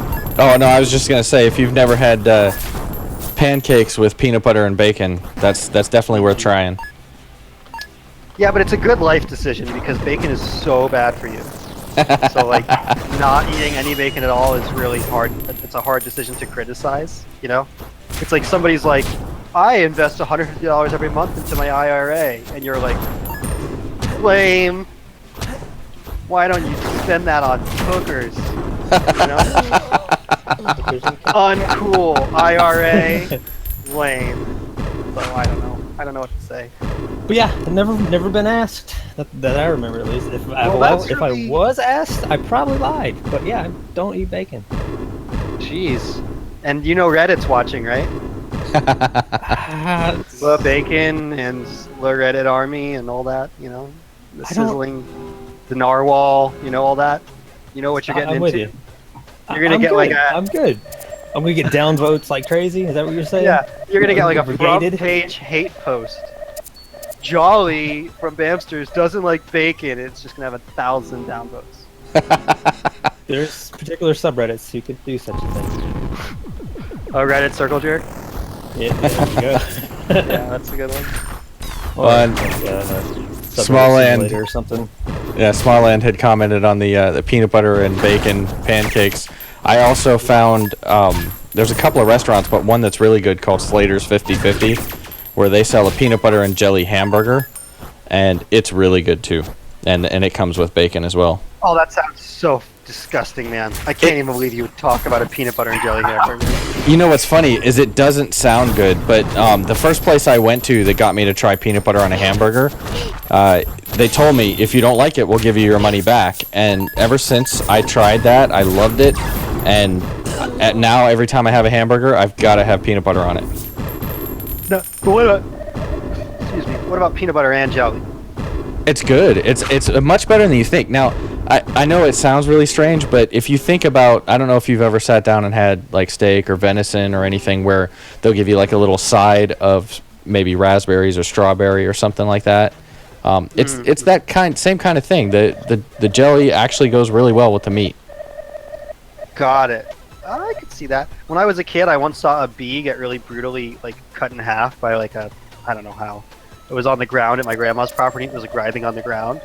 And I was like, I'm a vegetarian now. I must have been like, I was like, this bee's plight speaks to me. I'm a vegetarian. Not to make fun of vegetarians, because you actually are on the moral high ground, by the way. So I'm not making fun of you. I'm really making fun of myself here. And then I decided I was going to be vegetarian, and then my grandma made mint jelly lamb that day, and I like decided I was going to be vegetarian while she was making dinner. And she like sat me down and forced me to eat like the entire hock of lamb while I was like, no, the pea, you don't understand. And so ever since then, I've had this weird traumatic association between like sweet jellies and meat. But now that I think about it, some lamb and mint jelly sounds pretty good. I think I would. Maybe I'm over it. Maybe it's time to move on. I'm still kind of stuck on peanut butter and hamburger. Really? It's really good. Yeah, even with your full, like unequivocal recommendation, I still just find it so hard to. I'm glad I'm not the only one. I thought maybe that is like a California thing, and everybody was on board over there, and Georgia's just like no. Yeah, I you know another California thing that I can't stand is when people put French fries inside a burrito. The French fry is made of a or the burrito has a tortilla. What do you need French fries for? I don't get it. Got a tortilla. It's like a tortilla is practically a French fry, except not crispy. It's just mixing it up. And on the beer subject, I drink typically rum. I'll sip on It's really some rum funny to watch before. the viewer count shoot up as we just talk about food. Reddit just wants to hear us talk about food. I mean, late at night, that's time to go to the fridge. All right, well, I don't know like- how long you guys usually let this go. I mean, and I'm having fun. I'm also really tired. I can do it for a couple more minutes, but if you guys want to start calling it, I totally understand. No, that's cool. That's kind of why we went to the beer and bacon, is I know we've been on here for a while, so I figured we probably should call it pretty soon. Well, it's And I 9 would- o'clock in 9 minutes. Maybe we should just hard deadline, 9 minutes and it's over. Sure. That works. I mean, you guys can keep playing if you want, I guess. I mean, I guess I should be answering all the AMA questions, but it's a little nerve-wracking answering all these questions. It's a little scary, even though they're all really positive. That's what Or you most of them signed are up for. Like, yeah. Yeah, no, but here's the thing: is I was expecting to like have a little humble, fun little AMA that maybe like 150 or maybe 1,000 people saw. You know, but like 21,000 or 28,000 upvotes or whatever it is now. That means that like I don't know, 400,000 people have seen it at least. At least, no, more than that, Dan. You know the percentage of people that upvote is like 10%. It's like probably 500,000 people saw it or something. So it's like that. I mean, as cool as that is, and I certainly wouldn't have said no, that's like, I was not prepared or expecting that in the slightest. Not even remotely. Did it cross my mind that we would be sitting on the front page of Reddit that long. So no, it's super nerve-wracking. And it's like being just thrust onto like an international stage out of nowhere when the game is kind of like, has a strong dedicated community, but it's kind of unknown, you know? So it's really, really different. Like, more people saw the game today from that post than any marketing we've ever done by like an order of magnitude. There's no way for me to even quantify it, you know? So wish us luck, I guess. Hello, Reddit. Thanks everybody for checking it out. I don't know. Yeah, definitely. I mean, well, you know what? That's something we probably haven't covered. I think that we probably should. The game's available currently on Steam for anyone who hasn't picked it up and is interested. And I believe it's on sale until, was it the 3rd of May? I don't know what the exact day is, but it's a week after release, which was the 26th. So, Okay. I don't know, whatever that works out to. Couple, like 4 more days, I think. And it's on sale, and the soundtrack's on sale, and the art collection's on sale, and yeah, $12.75, I think, or $12.74 or something is the total after the discount. And after the first week, it's going to shoot up in price back to $15 and $5 and $3 respectively. And so if you want to get it at the discount, do it then. Or if you want it cheaper, I totally understand, and the game will be eventually going on sale. We'll have to look at our metrics to figure out exactly when we're going to do it. But if you want to be really patient and wait long enough, you can throw us on your wish list, and you'll probably get it for a lower price eventually. Or, you know, I'm sure eventually we'll end up on Humble Bundle and stuff. That's all very far down the line. So if you want to play the game anytime soon, then I think this will be the best time to pick it up. But if you're a patient person, then wait, because it will be going lower eventually.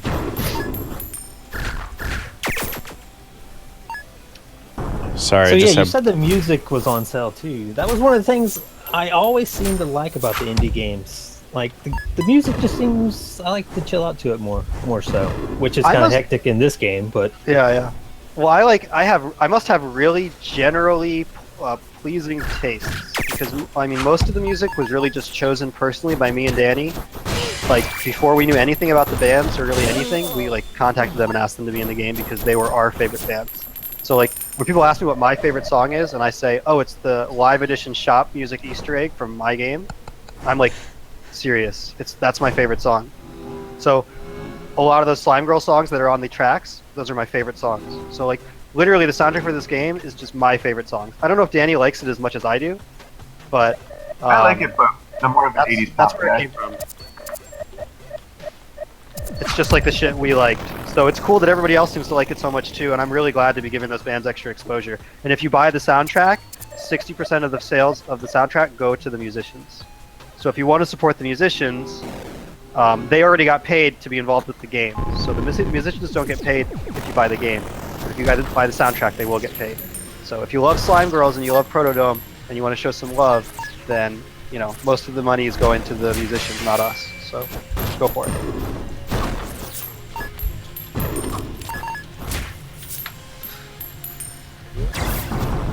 And the soundtrack sales have been pretty good, so I'm pretty happy for those guys. Like, I'm happy that they get more exposure as a result of what's happening with us, because I love those bands, and more exposure for them means more music from them, which also makes me happy. yeah, I can honestly, I've never really heard of any of them, but I did go look and see who exactly the artist was after playing a few levels, Yeah. and then I ended up going straight to Spotify. Yeah, well, like a lot of people say that Slime World is like an Anime-Gucci ripoff, but to me that's the same as the criticism that we're like a Hyperlight Drifter ripoff. It's like surface level. That may be like a slightly valid comment, but in my opinion, I like Slime World more than Anime-Gucci, and it's not just because they agreed to be in my video. It's like when I was considering musicians originally, I was like, oh, I really hope we get Slime Girls. And when I sent Anime-Gucci an email too, and I was like hoping they would respond too, because I thought their shit was great, because it is great. But I had no idea how big they were. I was like, oh, this cool chiptune artist. Maybe they'll be in my like totally unknown, like half-done indie game. Hey, Anime-Gucci, you want to be in my cool indie game? No. They have like 100 million subscribers on YouTube or something, so we were really like asking for a lot there. But I'm not worried about it because, in my opinion, Slime Girls is better, and that's just how I feel. So I'm happy about it. God, you're getting wrecked by that bunny. Yeah. Oh man. The last bunny bunny just destroyed you. And the last bunny that killed me, I love the taunt. He's like, haha, I'm the hero. Take that, fiend! I'm the hero. A lot of the time, the first time people see those little call-outs, they laugh. So I'm happy with it. Yeah, I guess it's 8:57. One more run. Sure. Dare we? Dare we? You're gonna beat the game. I'm gonna be here for another 45 minutes. No. That's a very optimistic statement, but you never know. All right, this time Danny and I are gonna coach you. Oh. The final run. We're gonna coach you. You got a soldier card. Okay, see what I would do in this shop is I would buy an iron pet orb.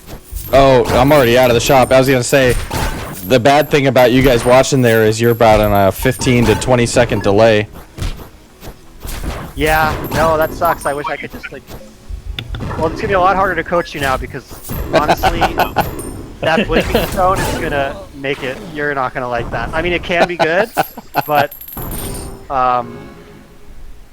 it's more of a thing you build around than a thing you would buy in the first shop. Yeah, I've kind of been trying random things to see how they work, unless I see something that's really cool. I was going to suggest you get the Iron Pet, because Iron Pet's great early game. There's a You're lot doing of another trial run. and error. It's still not 9, so one more run. Okay. One more run. Spear, I would get Gust. I would get that Gust orb. Sorry, Did you buy a bunch of crap again already? You can't wait 30 seconds?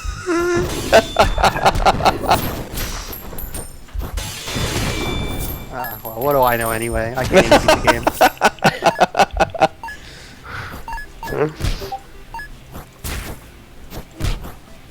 Hey, Sound of Gaming, he says Reddit sent me here. I think we're about to head out. I don't know if these guys are going to keep playing, but as soon as a run ends and it's after 9 o'clock, Danny and I are going to head out. You guys have had a busy day. Yeah, it's been pretty busy, and I haven't even looked at the Steam community forum, so, who knows, maybe there's some guy posted on the Steam community forums today, and he was like, your game is trash, that's all I have to say. And I was like, okay. And I had this kind of ethical dilemma for a minute. I was like, do I just delete that post? Because, like, I don't like deleting negative feedback, but at the same time, it, like, wasn't even remotely useful feedback at all, Yeah. So I eventually, I guess, I decided it just kind of makes us look unprofessional to have posts like that on the front of the page. So if he wants to come back and post something that's like, hey, I have these criticisms about the game, then he's more than welcome to post. But if you just want to come and troll, then I guess I'll ban you. I really don't like to do it though, like it's not really my style, Well, and as a group of people, we do game reviews from time to time on things. It really bothers me when I see somebody that's all they have to say. Why do they feel that way is what I want to know. Yeah, it's a lazy comment. It's designed, I guess, to make us feel bad rather than like benefit them or the game. You know what I mean? Like if they wanted the game to be good, they'd give us better feedback. They obviously don't care about the game. So Right. I guess they like hate us. They really strongly dislike us and they just want to make us feel bad. But it's an interesting tack for them to take because generally when people post stuff like that, like 10 people rush to your defense. And it really just ends up making them look kind of like a dick and making you look cooler for not, You know what I mean? It doesn't bother me at all. I know some people hate the game, so if you want to come in and just say your game's trash and I hate it, I don't care. Like, I will sleep easy knowing that some random guy hates the game. I don't care at all. Now, if he had some constructive feedback and said, I think you could improve these things, then I'll listen to him really carefully, because the people who dislike the game are almost better to listen to than the people that like it. I mean, it depends what they're complaining about. But if their complaint is legitimate, then I want to hear it out. So I did have a little bit of an ethical quandary there about whether to delete the guy's post or not. But I guess my policy is going to be, if you're saying something useful, I will leave it up no matter what it says. But if you're just trying to cause problems and make it feel bad and make us look lame, then I have no interest in talking to you or letting you post on our forums. It is what it is. I hope that seems fair to people. That makes sense to me. Oh, Yeah, it definitely does. Constructive criticism is. It doesn't even have to be definitely constructive. Like, I could disagree with every single point you make and think it's poorly researched and dumb, and I'll probably leave the post up. The only thing that I would delete is if you're flat out saying things that aren't true at all, or if you're just not being remotely constructive at all. If you're not even trying to form a real argument and you just want to be a hater, then that I don't have much sympathy for. But if you're trying to add to the discussion, even if I don't consider it constructive personally, I'll probably leave it up. That's my philosophy on it anyway. All right. Well, I would definitely, from the Bamsters crew, we'd definitely like to thank you guys for coming on and letting us interview you while we play the game. It's been a lot of fun. Thank you. Yeah. Right Thanks before so I much for having go. us on. Yeah, this was amazing. Thank you so much. It was really fun. I feel really lucky and fortunate to hang out with you guys and ramble for a little bit. And Kigurashi, I know I ramble. I'm sorry. I just ramble. I apologize if I wasted anybody's time. Anyway, much love to everybody here. Much love to you guys for having us on stream. Much love to Reddit. And everybody throwing their support our way. And, don't be a stranger. Come visit on Discord. Come say hi in the community forums. We want to hear from you. We want to hear your criticisms. We want to make the game as good as it can be using everybody's feedback. So thanks for dropping in, and I guess that's it. I'm a little sad to go. We'll have to have you guys back sometime. Absolutely. Just let us Ever know. get that board game going, or a little more to the game, or something? It'd be amazing. Thanks everybody. Thanks to everyone. This was really amazing. This has been one of the biggest roller coaster rides. I mean, this is probably the most impactful day of my life, as far as one day goes. So, for everybody that threw some light on us, I just want to thank everybody and just express our gratitude and our humility, and just we're going to do everything that we can to live up to people's expectations and just do the best job we can. That's it. That's my spiel. Thank you guys so much. And to the folks in the chat, thank you for joining us. And if you have an interest in catching our podcast, where we also take time to interview a variety of indie developers, just check out bamsters.com. That's BAMMSTERS.com. Thanks, guys. See you around. See you on the other side, Draconis and Jolly. All right, Indeed. thank you. Appreciate you guys coming out. Thanks. Bye. Bye, everybody. Catch you guys later.